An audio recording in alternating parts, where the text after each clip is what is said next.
Fala, nação celeste! Sejam todos muito bem-vindos ao nosso canal. Bora lá conferir comigo as principais notícias do nosso Cruzeirão! Por 68 milhões de reais, jogador argentino pode chegar no Cruzeiro.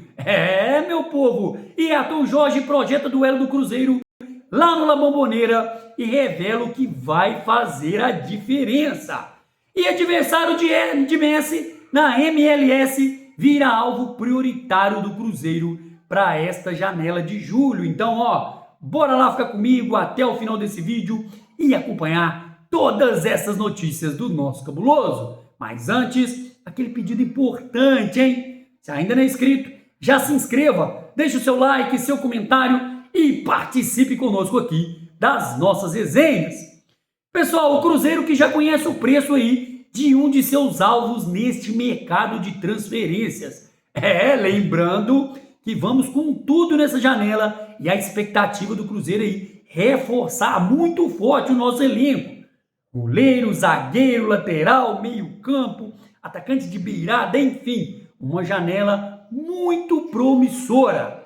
E o volante Santiago Sousa do Racing da Argentina entrou na lista desses possíveis reforços aí dos sonhos para o nosso técnico Arthur Jorge, que busca aí ao menos 2 contratações só para o setor de meio campo. E de acordo com a apuração do portal argentino Diário Rio Negro, o Cruzeiro está se tornando uma alternativa concreta para o futuro de Santiago, especialmente considerado o momento atual entre o atleta e a diretoria do Racing. Com as desavenças internas, a tendência é que o volante de fato não fique na Argentina para esse segundo semestre de 2026. Pessoal, Cruzeiro muito ativo no mercado. E é claro que além de buscar 2 reforços para o meio campo, o Cruzeiro também quer ampliar a lista dessas novas contratações. O clube pretende avaliar opções no mercado para contratar ao menos, como eu disse, um zagueiro, um goleiro, lateral, meio campo e atacante de beirada. E a escolha dos nomes, claro, vai passar pelo crivo de Arthur Jorge. Segundo a apuração da ESPN, o Cruzeiro está em negociações avançadas com o Brighton da Inglaterra pelo zagueiro Igor Júlio, de 28 anos. O defensor está avaliado em 6 milhões de euros, mais ou menos 34,7 milhões de reais. A primeira oferta do Cruzeiro foi ligeiramente abaixo desse montante, porém, há um grande otimismo nos bastidores para selar esse acordo. E pessoal, depois de empatar diante do Palmeiras por 1-1 na noite deste sábado pelo Brasileirão, o Cruzeiro já vira a chave para a Libertadores. A equipe que enfrenta o Boca Juniors nesta terça-feira, às 9h30 da noite, na La Bombonera, em Buenos Aires. Jogo válido aí pela 5ª rodada do Grupo D. Quando se enfrentaram no Mineirão, o Cruzeiro venceu por 1-0 em uma partida marcada por clima tenso dentro de campo. Na ocasião, o atacante Adam Barreiro foi expulso pelo lado argentino ainda no primeiro tempo. Após o apito final, jogadores do Boca, insatisfeitos com a derrota, partiram para cima dos atletas do Cruzeiro e iniciaram uma confusão generalizada. Em imagens que circulam nas redes sociais, alguns deles aparecem discutindo com o meia Matheus Pereira.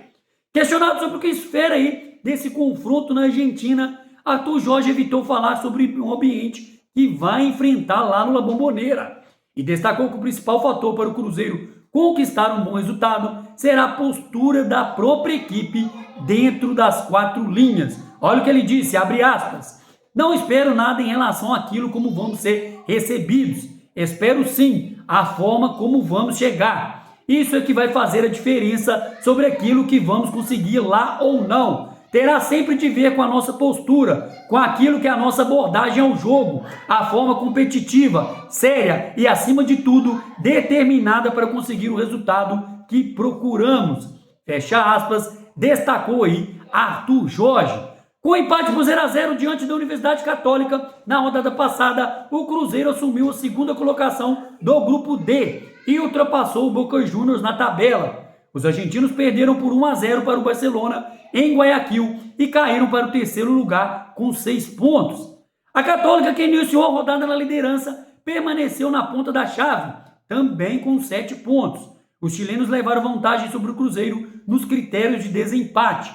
O primeiro deles é o confronto direto. Nos 2 jogos entre as equipes, houve uma vitória dos cruzados e um empate.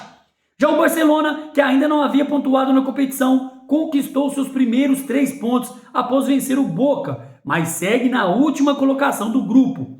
Até aqui, o Cruzeiro soma 2 vitórias, um empate e uma derrota na Libertadores, com 3 gols marcados e 2 gols sofridos. Pessoal, jogo difícil lá no Boca, né? Contra o Boca no La Bombonera, vai ser um ambiente totalmente hostil. E vamos que precisamos sair da vitória para aí, né, já praticamente garantir a vaga aí para a próxima fase da Libertadores. E voltando ao mercado, pessoal, um dos principais adversários do astro argentino Lionel Messi na MLS pode se tornar reforço do Cruzeiro a partir de julho. Isso porque a diretoria do Cruzeiro identificou o brasileiro Gabriel Peck, atacante do Los Angeles Galaxy, como possível reforço para o nosso setor ofensivo. A intenção do Cruzeiro nessa janela de transferências é contratar ao menos 5 reforços: um goleiro, um zagueiro, 2 meio-campistas e um atacante. E de acordo com a apuração aí do Papo da Colina, o cria da base do Vasco da Gama tem um perfil que agrada muito à diretoria do Cruzeiro. Desde que chegou ao futebol estadunidense em janeiro de 2024, Peck soma 98 partidas, registrando 41 gols e mais 27 assistências. Até o momento, o interesse do Cruzeiro está em estágio inicial, mas pode avançar nas próximas semanas. Vale destacar que Gabriel Peck chegou a receber sondagens de equipes brasileiras nos últimos 2 anos para selar aí um retorno ao futebol brasileiro. No entanto, o jogador rejeitou a possibilidade de vestir a camisa de outro clube além do Vasco da Gama no Brasil. E o cenário, porém, que muda pode ser aí devido à boa projeção do projeto do Cruzeiro neste momento. Lembrando que o Cruzeiro irá encarar aí mais 4 partidas importantíssimas ainda dentro deste mês. Pela Libertadores no grupo D, na 5ª rodada, Boca Juniors, dia 19 de maio. Pela Série A, Cruzeiro vai enfrentar o Chapecoense dia 24 de maio. E voltando à Libertadores, na 6ª rodada, Cruzeiro e Barcelona de Guayaquil, dia 28 de maio. E para fechar esse mês conturbado, com muitos jogos, mais de 9 jogos aí durante o mês de maio, muitos adversários dificílimos, fechamos aí Cruzeiro e Fluminense, dia 31 de maio. Pessoal, janela de transferências chegando, Cruzeiro ativo e de olho em todas as possibilidades do mercado, como eu disse, Cruzeiro vai atrás aí de várias contratações, goleiro, lateral, zagueiro, volante, atacante de beiradas, e vamos que ainda tem muito chão, muita estrada nesse restante da temporada de 2026. Então é isso, pessoal, ficamos com mais um vídeo por aqui, e aproveita e peça encarecidamente, se ainda não é inscrito, já se inscreva, deixe o seu like, seu comentário e participe conosco aqui das nossas resenhas. Espero ver você no próximo vídeo. Um grande abraço, tchau, tchau!